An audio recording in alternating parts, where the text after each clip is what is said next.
Coming up on this edition of Reel to Reel. I'm Peggy Weber, and I'll be bringing you the story of how the annual Catholic Appeal continues to help thousands of people throughout Western Massachusetts. Dan DUMAS tells us what's going on in the Diocese of Springfield. And our final segment in our series on Catholic Communications Pilgrimage to Ireland. These stories and more are just ahead on this edition of Reel to Reel. Hello and welcome to Reel to Reel. Serve with love. This is the theme of the annual Catholic Appeal of the Diocese of Springfield, a fund that supports many services and programs right here in Western Massachusetts that help so many people, from children to elderly, scouts to seminarians, homeless, hungry, and incarcerated. This really is a year-round ministry, and just recently Bishop Mitchell Rosansky approved the grants for the 2015-2016 funding cycle. Reel to Reel's Peggy Weber tells us more now about some of the agencies that will be helped by ACA donations. About 40 agencies received some welcome mail from the Diocese of Springfield. They have been notified of their grant from the annual Catholic Appeal. Stacy DeBurn, manager for the annual Catholic Appeal, helps with the allocations for non-diocesan groups. For non-diocesan programs, we have 22 grants that have been approved, and they range anywhere from crisis pregnancy centers to our Take and Eat program, which is a weekend meal delivery program for our elderly and shut-in folks across the diocese. Stacy said the committee often looks for groups who are performing the corporal works of mercy. That theme is perfectly in line with the St. Vincent de Paul Society of St. Mary Parish in Westfield. Joanne Miller is their president. Our agency only is funded by donation. Every penny we get, we've raised. And the Catholic Appeal really helps take the pressure off us. The St. Vincent de Paul Society runs a food pantry twice a week and helps more than 100 families a year. I think that there's always a way for us to give back, and that what our society does is put the corporal acts of mercy into practice. It just makes you feel good when you make a difference in someone's lives. Some of the people we see are desperate. On a cold and rainy autumn afternoon, people were lined up a half hour early to come to the St. Vincent de Paul Society food pantry here in the basement of St. Mary's Rectory in Westfield. It made one really realize the importance of this year of mercy. Feeding the hungry is one of the important works of Providence Ministries, and ACA funds help them through Kate's Kitchen. Karen Blanchard says their grant money is critical.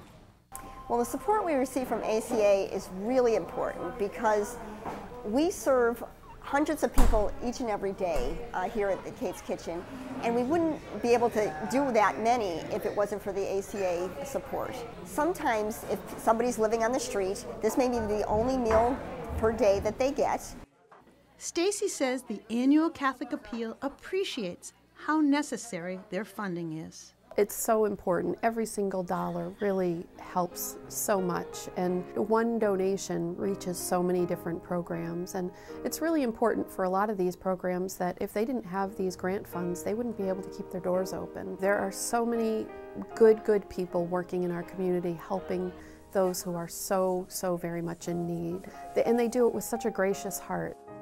The annual Catholic Appeal puts food on the table, offers community and a hot meal, and helps countless others in various ways. The donations go a long way to making a difference. For Reel to Reel, I'm Peggy Weber. The annual Catholic Appeal really does touch the lives of so many people, and we here at Catholic Communications are very grateful to be a recipient of funding from the ACA. And another diocesan organization working to help the less fortunate is the Catholic Campaign for Human Development, or CCHD. It was launched in 1969 by the bishops of the United States to fight poverty. This program has worked for more than 40 years to address the root causes of poverty. CCHD funds projects in the community, and next weekend the annual CCHD collection is being taken up in all parishes in the Diocese of Springfield. Joining me now to talk more about this national campaign are Emily Rodriguez and Jeff Lowenstein from our local Catholic Charities office.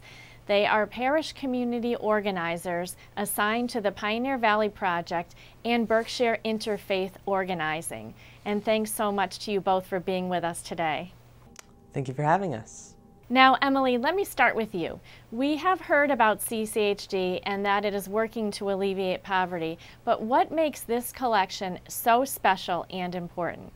What makes this special and so important is that our local Catholic Charity Agency is using the money collected, local and national money, to fund the wonderful work that we are doing with our community. Community organizing is what the church is teaching us, is to put our faith and value into action, and that's why it's so important. And Jeff, this is a national program, but locally funds are being used to support a variety of programs and services. What can you tell us about how the money is being used to help those in our own communities here in Western Massachusetts? Well, as Emily was saying, community organizing is all about putting Catholic social teachings into practice. Community organizing is about generating solidarity, and we work to ensure the life and dignity of the human being and to provide additional options for the poor and vulnerable. For example, I know that the Pioneer Valley Project is currently working on a campaign to reinstate home parent-teacher visits to ensure that all children have equal access to educational opportunity. And Berkshire Interfaith Organizing this year fought for and won successfully a major increase in the funding for our food banks and food pantries statewide. All right, Emily Rodriguez and Jeff Lowenstein, thank you so much for being with us today, and best wishes for a successful campaign. Thank you for having us. And remember, the CCHD collection will be taken up in all parishes November 21st and 22nd. And still to come on Reel to Reel, Dan DUMAS brings us up to date on what's happening in and around the Diocese of Springfield, and part 3 of our special series on Catholic Communications Pilgrimage to Ireland. These stories and more are still to come on this edition of Reel to Reel.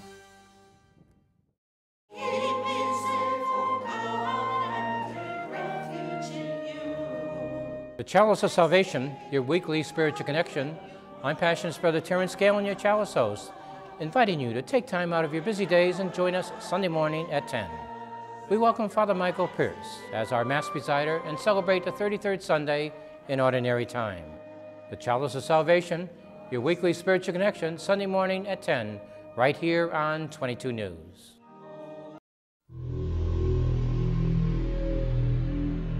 In this state, there are no extras, no fluff, no frills, no free lunch, no second helpings, no streets paved with gold, no promise, no certainty.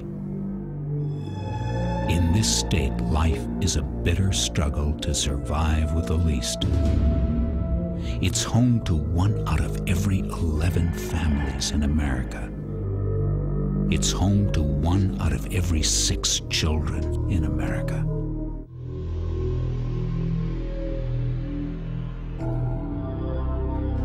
It's the state of American poverty. And if you were poor, you'd be home by now.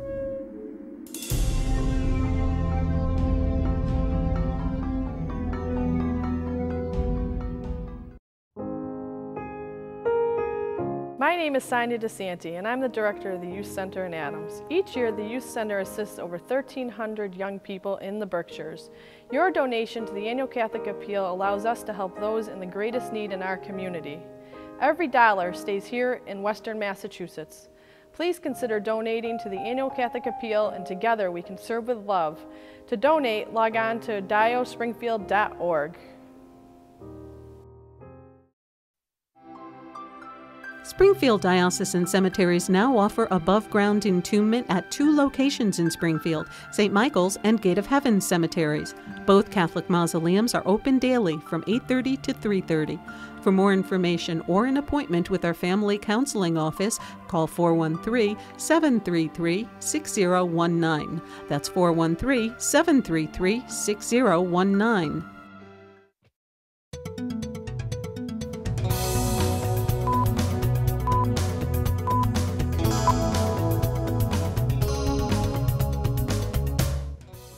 I'm Dan Dumas with your Reel-to-Reel News Brief. With each day, the diocese moves a step closer to the start of Pope Francis High School. And last week, prospective members of the school's first freshman class had a chance to attend an open house with their parents. Carolee McGrath reports. God, our loving Father, today we welcome visitors to our new school from the wider community in which we live. They began with a prayer, and then prospective students and their parents got a tour of Holyoke Catholic in Chicopee, which next year will be called Pope Francis High School. The open house is the latest step in the merger process, which will bring together Cathedral High School, located in Wilbraham, and Holyoke Catholic, located in Chicopee. We have wonderful students in both schools, wonderful programs, wonderful teachers, and we're really looking forward to an exciting future. In the fall of 2016, Pope Francis High School will be located at the Chicopee site on Springfield Street. In the meantime, CBT Architects of Boston will design the new facility to be located at the site of the former Cathedral High School and St. Michael's Academy on Surrey Road in Springfield. The campus was left heavily damaged by the June 2011 tornado. Our sports teams have merged. The winter season will be the first season to see our Pope Francis uniforms. We're very excited about that. And our performing arts groups will merge, hopefully this year. We're still working on that. So we're trying to merge as much as we can before July, so that once we start in September, it will be seamless. Marie Booten currently has one daughter at Holyoke Catholic. Her 8th grader Emily will join her sister next year at the new Pope Francis High School. I feel like this school has had a great experience so far for my older daughter, Katie. So coming here was kind of like the natural progression. So this seems like a good fit for our family. I'm excited because there's going to be more people in the schools than there were before, and it'll mean more opportunities.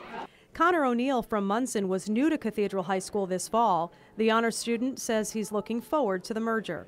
It'll be bigger, it'll be more diverse, it'll have more options. We are very happy with how he's only been there for a few months and he's thriving. He's already been nominated to represent the school in a youth leadership convention for the summer, and he's doing very well, and he's being challenged academically. The new high school, designed for 500 students with expandability, is expected to be ready in September of 2018. I'm Carolee McGrath reporting. And if you couldn't make it, the Pope Francis High School Admissions Office will be glad to arrange personal tours. Check out a link on our website, iobserve.org. In other Catholic school news, teachers from across the diocese came together recently for a Catholic School Teachers In-Service Day. Sharon Roulier reports. Live for today. Live in the present. This was the message from Brother Mickey O'Neill McGrath, speaking to faculty and administrators at the annual Educators In-Service Day. This artist, author, and storyteller based in Camden, New Jersey, shared his messages of joy and hope with the 300 educators from the schools throughout the Diocese of Springfield. We're in such troubled times, both in our society and church, the divisiveness and we need this message of mercy and love and hope more than ever, and Pope Francis sure provides that. Living the joy of the gospel was the theme for Brother McGrath's talk as he presented examples of his artwork inspired by Pope Francis. I love to share it with teachers and religious educators specifically because as a former teacher myself, I know exactly what they go through, and I love Catholic education. The annual event is designed to bring Catholic school personnel together for spiritual and educational enrichment as well as fellowship. And it's nice to have a day like this to gather with all the schools, and it's nice to see so many teachers that are still so interested in Catholic education. Finally, students from St. Mary's Academy in Longmeadow marked Veterans Day with a visit this past week to the Holyoke Soldiers Home. Julie Bollier tells us more. Dear veterans, thank you for serving us. Our country wouldn't be safe without your help. Giving back to the community is part of the St. Mary's Academy tradition, especially when it comes to giving back to our veterans. Meeting in the canteen room, 6th grade students lined up and read their written tributes to our veterans one by one. Our assignment today was to make the veterans feel kind of loved and have more people that visit them and give them something to kind of look forward to towards Veterans Day, to give them thanks for what they've done. We wrote about on how much we want to thank them and how much we care about them for giving us a better place to live in. I talked to some of them and they're really nice. I'm so happy to be here and to talk to them. It really feels nice. Michelle Hall, a recreational therapist at the Holyoke Soldiers Home, says the residents appreciate the young people and enjoy seeing them. It went very well. The students were very well spoken in their poetry and they read it well. They seemed very sincere in what they were saying, and the veterans always like students visiting. Keep in mind that it is important to remember our veterans and show our gratitude all year round, not just in November and May. This is Julie Bollier reporting. We salute our veterans everywhere. And speaking of saluting, we here on Reel to Reel send our birthday wishes to Father Francis X. Sullivan on the occasion of his 90th birthday. Father had a special Mass this past Thursday at Blessed Sacrament in Holyoke, followed by a reception in which he greeted longtime friends and family members. Happy birthday to Father Francis X. from all of us at Catholic Communications. And you can leave your birthday wishes for him on our Facebook page. Just look for Catholic Communications. We'll be sure to pass them along. And remember, you can keep up to date on all the happenings in the Diocese of Springfield and beyond by logging on to our news and information website, iobserve.org. There you'll find up-to-the-minute and accurate news in the Catholic Church, including coverage this coming week of the fall meeting of the U.S. bishops. That's our news and information website, iobserve.org. I'm Dan DUMAS, and that's your Reel to Reel News Brief.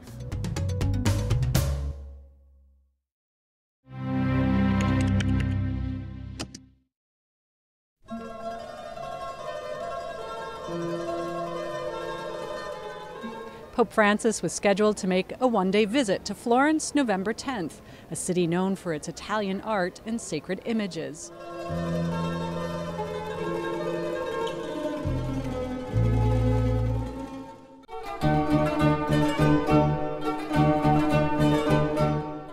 Well, it's not every day you can go to photography class while studying in Italy and your teacher says, well, we're going to go see the Pope today and we're going to take photos. So that was a pretty cool surprise. I was really excited because I had no idea I was going to sneak out of class anyways and go, but now we're at the field trip, so it was awesome. I got a picture of the Pope today. Yeah, it was really crazy because there was a lot of people where we were, and all we had to do was just raise our hands and move a little bit the screen in the camera and see what we could do. I don't know, I just think I was lucky.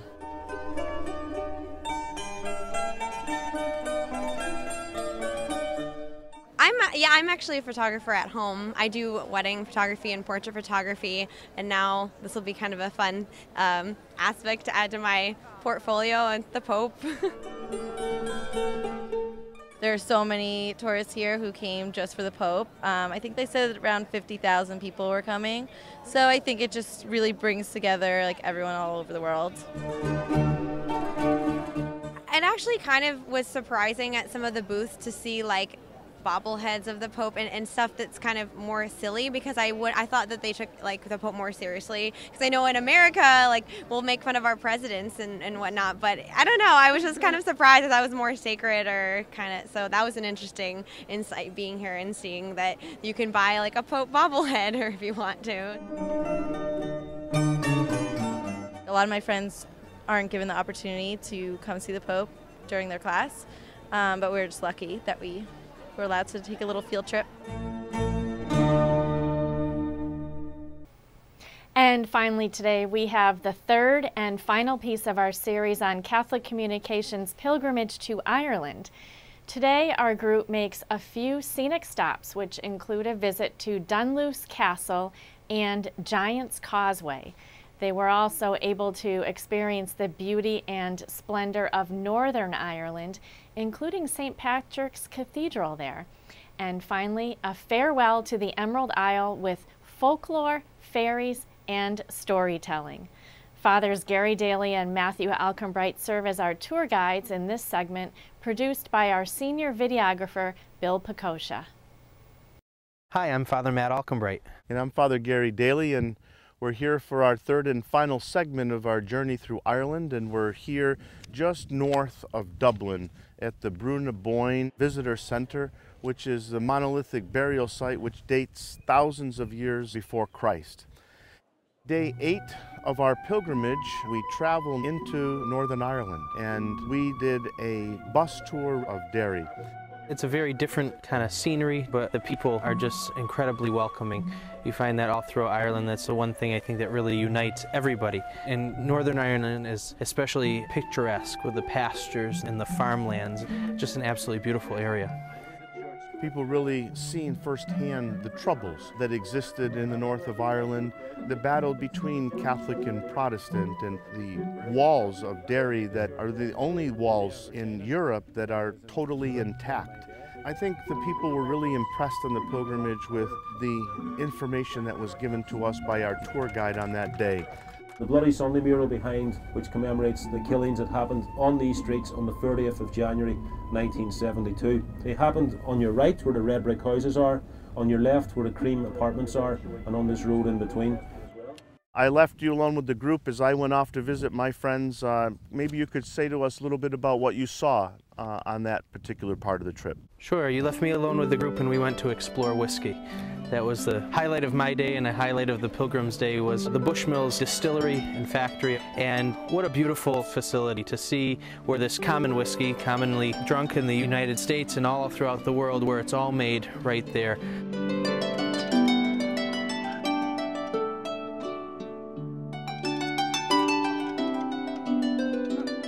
Dunluce Castle, just a beautiful picturesque spot. Some say the spot where the inspiration for the Narnia series came from for C.S. Lewis.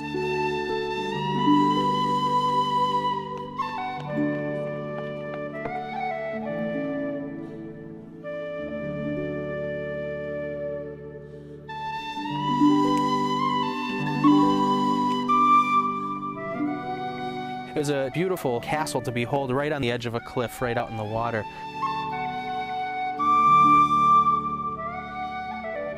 The Giant's Causeway was a great wonder of nature. We took about a 15-minute walk down to the ocean, to the Irish Sea, and looking out over the vast beauty of the ocean, you see the hexagon rock formations that are some of the only in the world, and it's undescribable. You don't know how it's formed, but just another piece of God's hand at work in creation, and for us to behold that great beauty.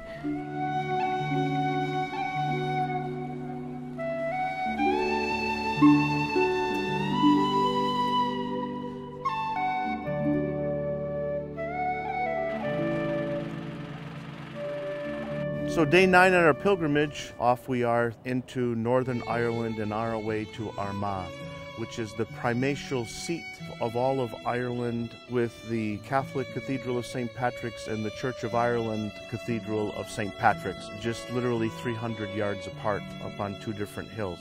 We had a great treat when we were there, able to concelebrate with the Primate Emeritus, Sean Cardinal Brady. Very cordial, very inviting, and wanting to engage in conversation. Just what a delight to be able to just speak to him about the Universal Church and Pope Francis, also the local church in Ireland. When I was becoming a priest 50 years ago, a lot of people went to become priests, but now the priests have to be more courageous. It's countercultural. We live in a different era, of greatly individualistic, consumer, all of that. But the church has come through tough times before, mass rocks and all of that. The Spirit is with us if we have the humility to acknowledge that and to know that we're not on our own.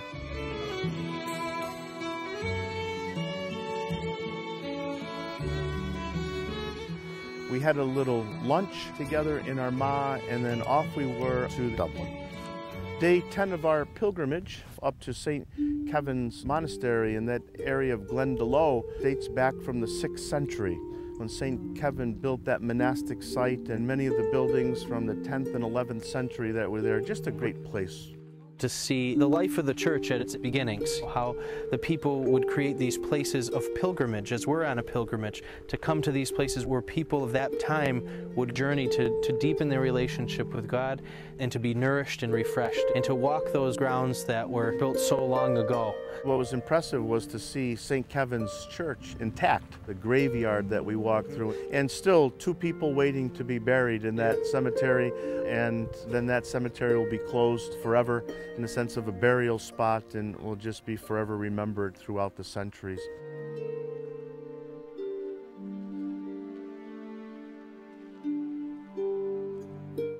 We made our way back up north to this spot of where we are now in the Brún and Bain Visitor Center, and here learning the ancient history. We looked at St. Kevin, which was back in the 6th century. This is way before Christ. Absolutely, yeah. Pretty amazing. The Neolithic age. And it's impressive just to behold how these things just stay, and to see over time the different groups that would take over these spots and care for them, including the Cistercian monks, who would build a spot here and farm these lands. And so it's just a place that's somewhat ever-changing with the people who've cared for it, but something that's been preserved and taken care of up until this day.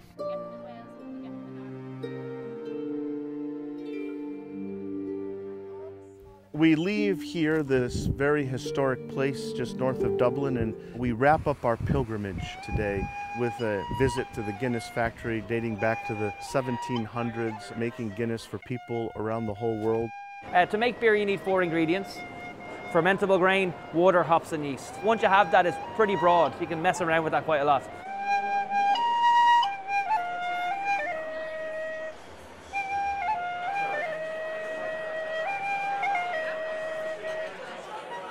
Also our farewell dinner with the pilgrims, and just some lasting memories that they'll have of Ireland. The leprechaun. And nowadays very jolly, he's the little dancing leprechaun. Woo, welcome to Ireland, have a nice day, yeah? But back then he was seen as a darker, more mischievous character. It was said he'd been thrown out of the fairy world for being physically imperfect, and he wasn't too happy about this at all. And he took it out on humans at night time, leading them astray with drinking and gambling.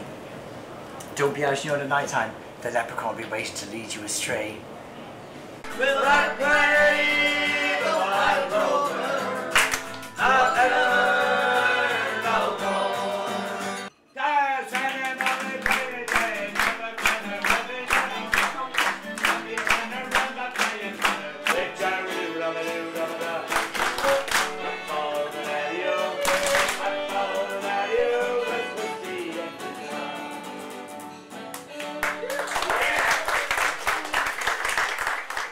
Well, thank you, Father Gary, and thank you all for joining us on this pilgrimage to Ireland.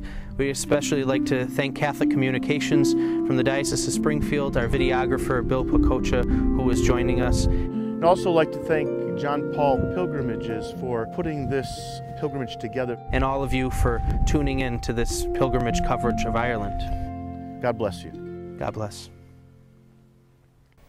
What a magnificent trip, and great job to the tour guides / pilgrimage leaders, Father Matt and Father Gary, and to Bill Pacocha for editing down 10 days worth of video into just 3 segments. And for this week, that's Reel to Reel.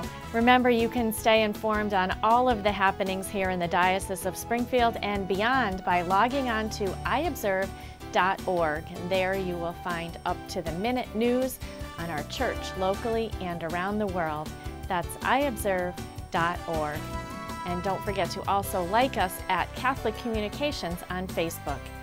We will be back here next week at this same time for another edition of Reel to Reel, your window on the world around you. See you then. Reel to Reel is a production of the Catholic Communications Corporation, funded in part by the annual Catholic Appeal, and the support of you, our faithful viewers.